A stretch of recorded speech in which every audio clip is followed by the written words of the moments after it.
Assalamualaikum warahmatullahi wabarakatuh. Halo pemirsa cerita inspiratif dimanapun Anda berada. Salam sejahtera untuk kita semuanya. Semoga kita semua dalam keadaan sehat dan tetap dalam lindungannya. Kembali lagi dengan kami di channel Cerita Inspiratif, di mana kita akan berbagi kisah-kisah inspiratif penuh makna untuk Anda simak.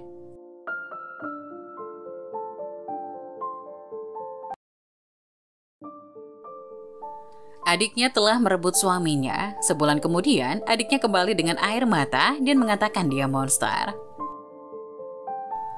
Aku telah menikah dengan suamiku selama 3 tahun. Ketika aku menemukan dia ingin meninggalkan aku untuk adik perempuanku, aku telah memperingatkan suamiku tentang adikku, tapi dia menolak untuk mendengarkan.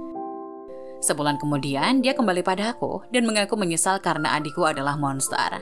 Adik perempuannya, Marla, berusia 25 tahun. Memutuskan untuk pulang sementara setelah belajar di luar negeri selama beberapa tahun. Dia mengaku ingin menetap di Amerika Serikat dan segera menyewa rumah yang hanya beberapa menit dari rumahku. Marla dan aku akan berkumpul dengan orang tua kami setiap akhir pekan. Aku akan membawa serta suamiku James. James dan aku bertemu di tempat kerja dan menikah 3 tahun lalu. Meskipun sudah 3 tahun, James dan aku memutuskan untuk menunda punya anak sampai kami lebih stabil secara finansial untuk menghidupinya. Jadi, selama bertahun-tahun, kami hanya berdua, dan kami sering terlalu tenggelam dalam pekerjaan untuk memikirkan apapun selain karir kami. Selama kumpul-kumpul keluarga akhir pekan kami, aku perhatikan bahwa Marla dan James tampaknya saling bercanda. Aku melihat mereka bertukar pandang dan tersenyum malu satu sama lain pada beberapa kesempatan. James selalu lebih sosial daripada aku, jadi dia selalu keluar dengan teman-teman setelah bekerja. Suatu kali, ketika dia mengaku telah berkumpul dengan beberapa teman kantornya, aku melihat teman kantornya makan malam tanpa dia. "Hai," sapaku saat melewati meja mereka. "Di mana James?" aku bertanya. Mereka saling memandang, tidak tahu harus berkata apa. Hatiku mulai gelisah, menyadari bahwa dia mungkin telah berbohong padaku tentang kebersamaannya dengan teman-teman kantornya selama ini. Mereka bilang dia tidak datang malam ini, kata salah satu dari mereka akhirnya. Dia bilang dia akan makan malam denganmu. Untuk sementara, secerca harapan dalam diriku bahwa suamiku telah merencanakan makan malam kejutan untuk kami berdua di rumah.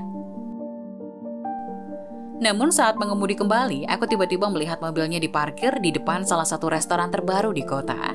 Segera, aku melihat mereka, suamiku yang berambut coklat tersenyum dengan mata terkunci pada wanita lain dari seberang meja. Wanita yang memiliki rambut pirang yang sama denganku dan mata cerah yang sama. Perbedaan di antara kami adalah dia 5 tahun lebih muda dariku. Itu adalah adik perempuanku. Aku bisa merasakan hatiku hancur berkeping-keping. Aku panik, tidak tahu harus berbuat apa. Apakah aku ingin membuat keributan saat itu juga, atau apakah aku ingin menunggu di rumah dan menghadapinya saat itu? Setelah beberapa menit menatap mereka berdua dengan gembira berinteraksi, aku memutuskan untuk pulang. Aku menunggu berjam-jam sampai suamiku pulang, dan ketika dia akhirnya pulang, dia terkejut melihat aku menunggunya. "Bagaimana makan malam kamu?" aku bertanya padanya. James mengangkat bahu. "Itu bagus, hebat sebenarnya. Aku menikmati kebersamaan dengan teman-temanku seperti biasa." Dia berbohong. "Betulkah?" aku bertanya padanya. "Aneh, karena aku bertemu teman-temanmu, dan mereka bilang kamu tidak bisa datang." James tiba-tiba mulai bersikap defensif. Dia memelototiku seolah memperingatkanku untuk menjaga mulut, namun aku terus bicara. "Ketika aku sedang dalam perjalanan pulang, aku melihat mobilmu di bistro baru. Di sana kamu bersama seseorang yang mirip denganku, kecuali dia lebih muda. Seolah-olah aku sedang melihat diriku yang lebih muda di cermin," kataku padanya.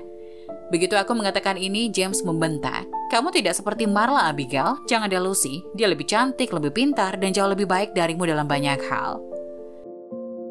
Aku tidak percaya dengan apa yang aku dengar.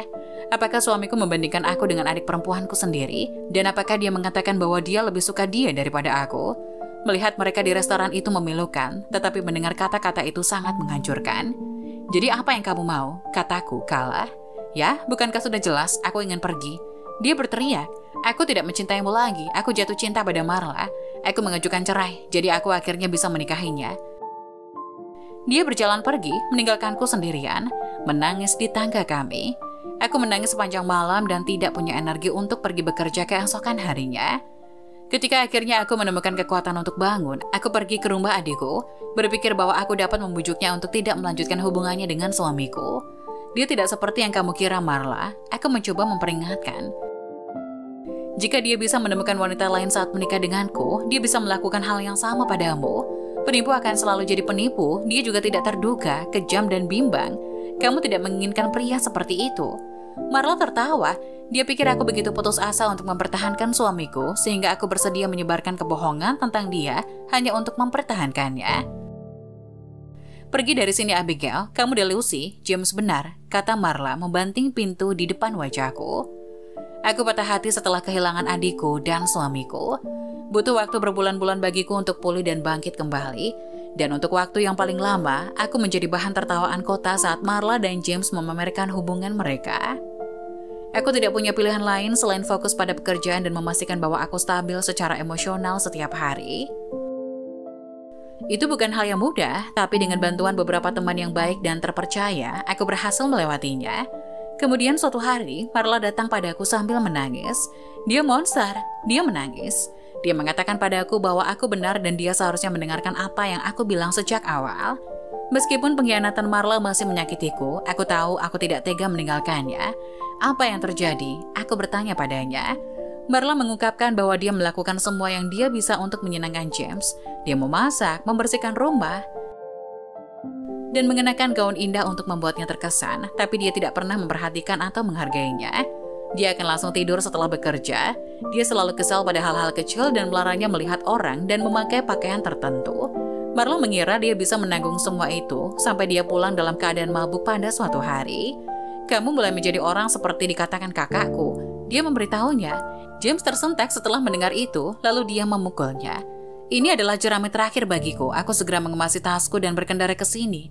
Aku tidak tahu harus pergi kemana lagi. Maaf, Abigail, isaknya.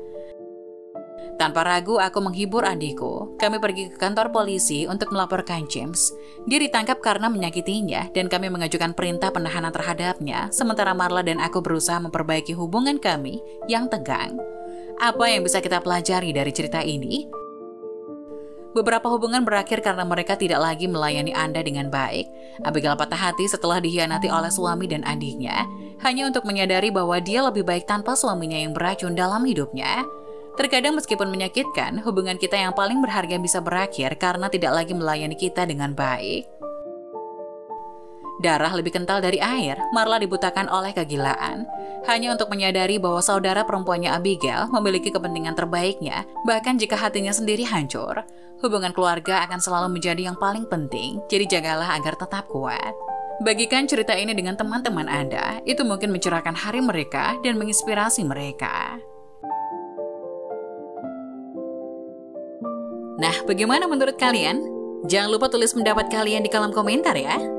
Wassalamualaikum warahmatullahi wabarakatuh.